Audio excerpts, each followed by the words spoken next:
You're tuned into the Money Show, and today we're going to be touching with a very interesting topic with our special guest for today, Shweta Rajani, Head Mutual Funds at Anand Rathi Wealth, because we believe that there are a lot of investment options that are available for you, and people generally go about choosing the right fund for, in terms of they're always confused about there's so many opportunities when it comes to the mutual fund space, whether to go for a pure play equity or a debt play, or you can also mix with another asset classes as well. Let's find an answer to that. And to answer all of this, we are being joined by Shweta. Very good evening, Shweta, and thank you so much for your time.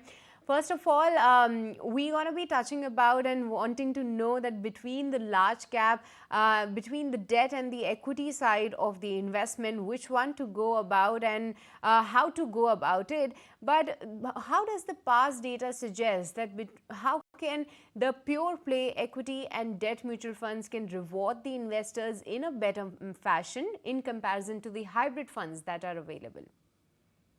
Sure.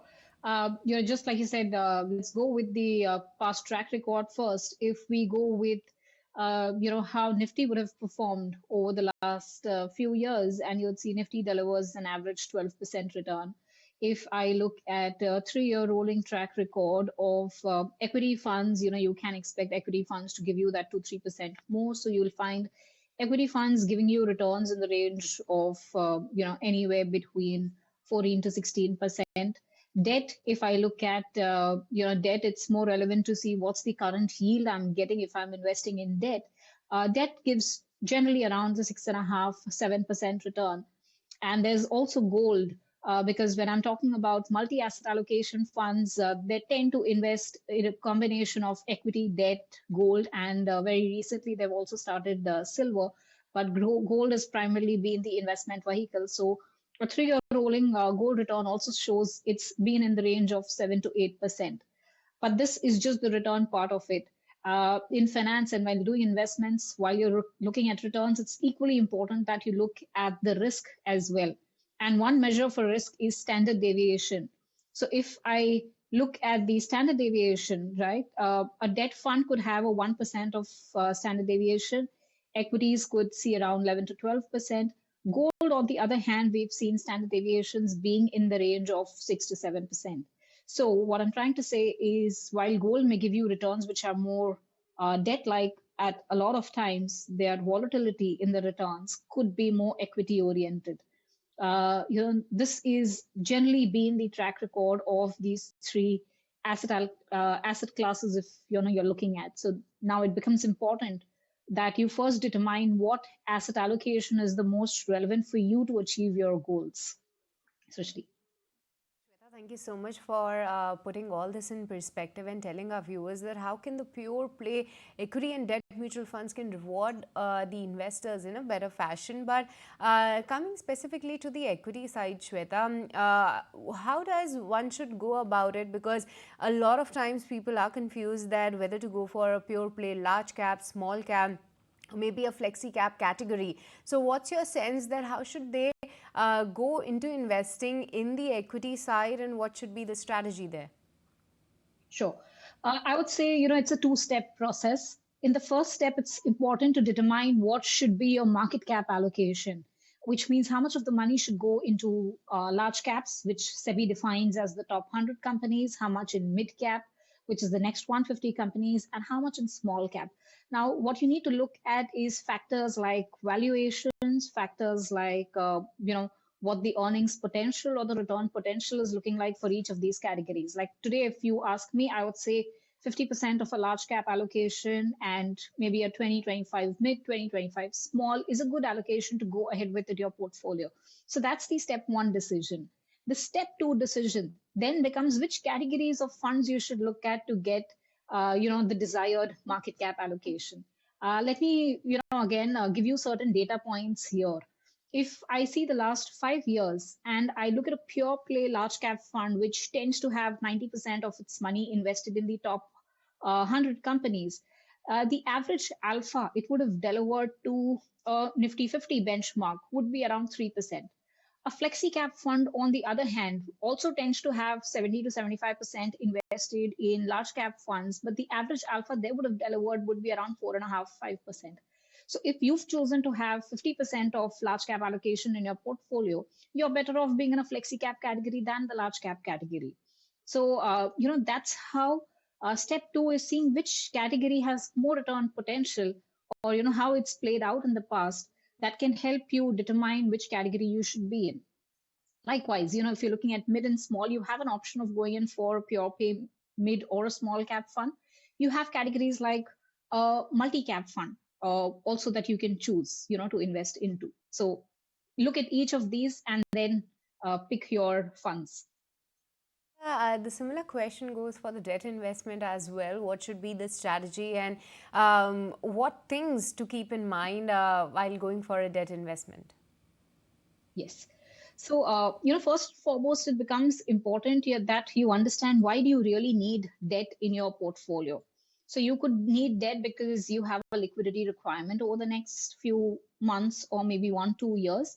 It could be to bring down the overall risk of the portfolio, which means, the volatility that comes in because of equity, you want to balance that out. So you're having some debt allocation. The second point, or the volatility point, to a certain extent, can be managed by having a longer time horizon. So if you have a, let's say, 10-year time horizon, then you need very little debt in your portfolio because equity over a longer time period stabilizes. But if you're looking at a 3-year track record, then you may need to have maybe a 20-30% of debt. So why are you choosing debt in the portfolio? And that will help you pick your categories. So, for example, if I have someone who's coming to me and saying, I need debt because I will need some money at the end of 1 year, then you can go in for categories like, a money market fund. You can look at a short term fund, or you can also look at an arbitrage fund today. Because from a taxation standpoint, an arbitrage after a 1 year holding period would be far better than having a pure play debt fund in the portfolio.